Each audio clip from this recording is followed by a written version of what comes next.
الحمد لله رب العالمين والصلاة والسلام على سيد المرسلين محمد وآله وصحبه أجمعين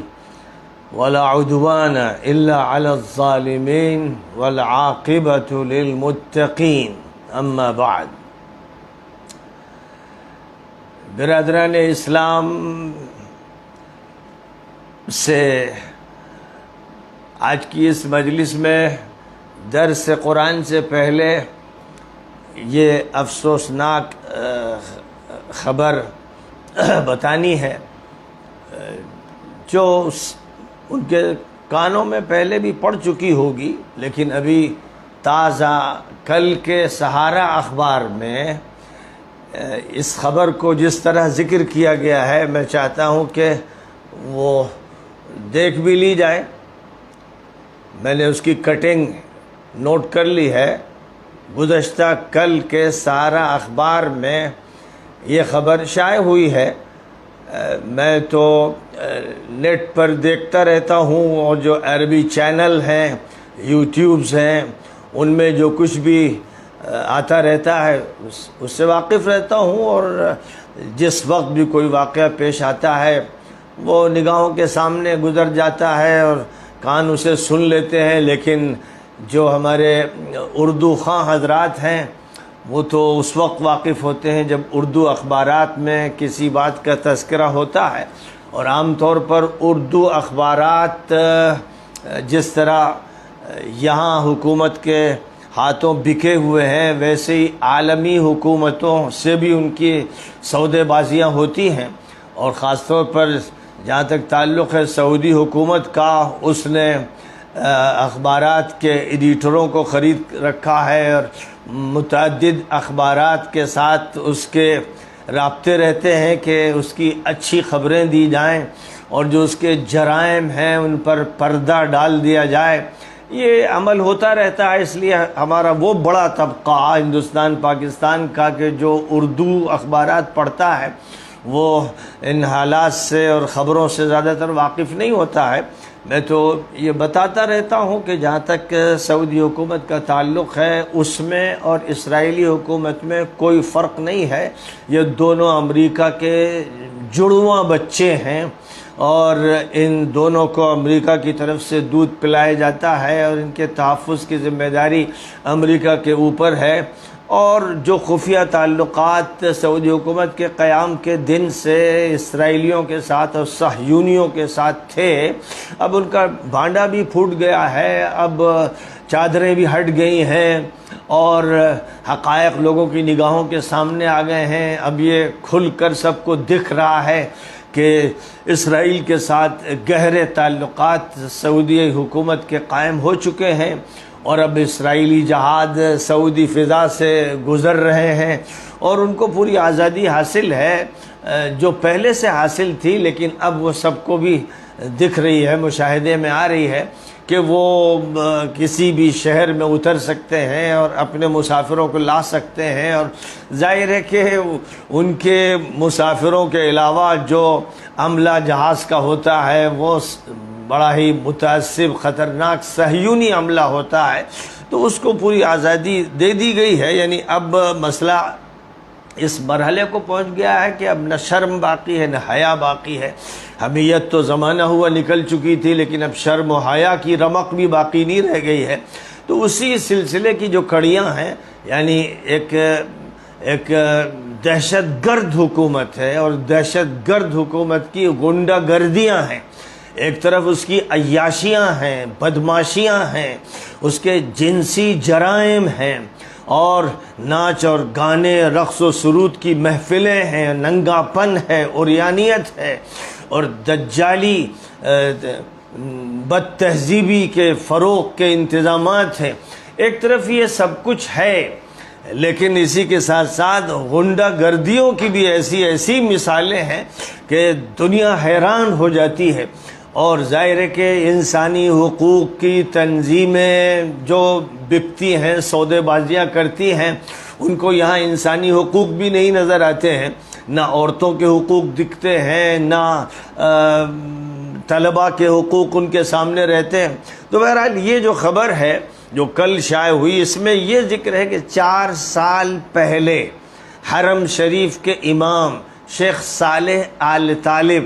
جن کو اس بنیاد پر گرفتار کیا گیا تھا کہ انہوں نے ایک ادنا سی تنقید حکومت کی پالیسیوں پر کر دی تھی،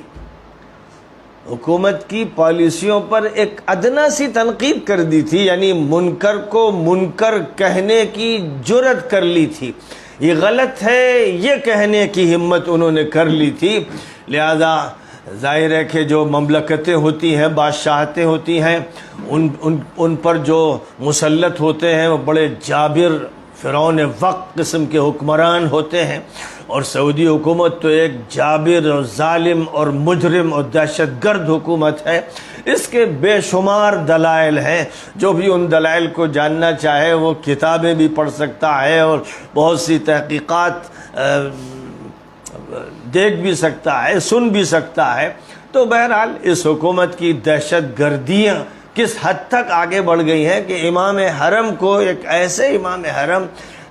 جن کو اس حیثیت سے جانا جاتا تھا کہ وہ بہت ہی خاموش مزاج، بڑے نیک اور صالح انسان ہیں، نام بھی ان کا صالح ہے اور سیرت کے اعتبار سے بھی وہ صالح ہیں،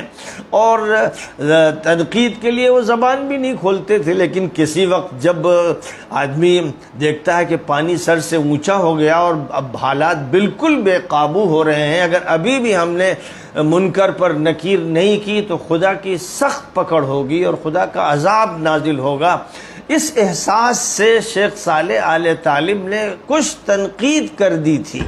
اور اس کے بعد ان کو گرفتار کر لیا گیا۔ 4 سال تک وہ جیل میں رہے، اور اب اس کے بعد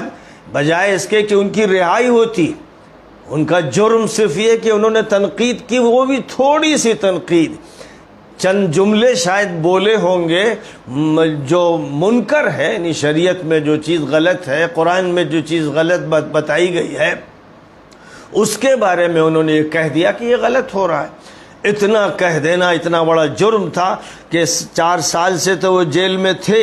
اور اب سعودی میڈیا کے مطابق ان کو ایک مقامی عدالت نے 10 سال قید کی سزا سنا دی ہے۔ 4 سال کی سزا وہ کاٹ چکے، 2018 میں ان کی گرفتاری ہوئی تھی، اب 2022 چل رہا ہے، اور اس 2022 میں یہ ایک چھوٹی عدالت نے، ایک مجرم عدالت نے، ایک کمینہ عدالت نے، جو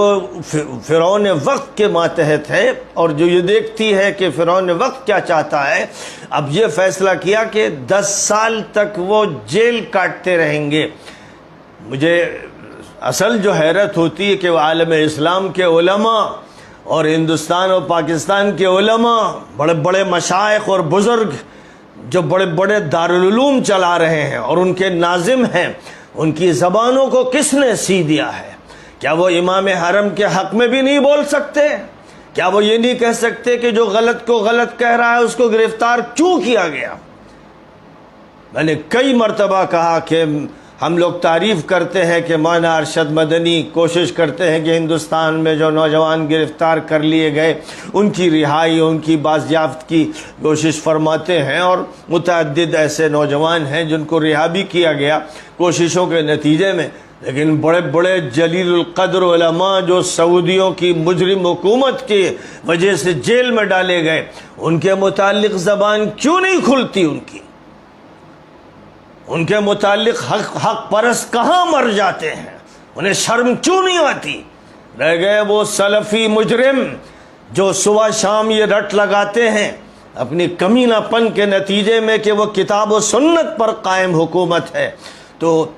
ان سے تو بس یہ کہنا ہے کہ یہ کتاب تلمود کی کتاب ہے جس پر یہ حکومت قائم ہے، اور سنت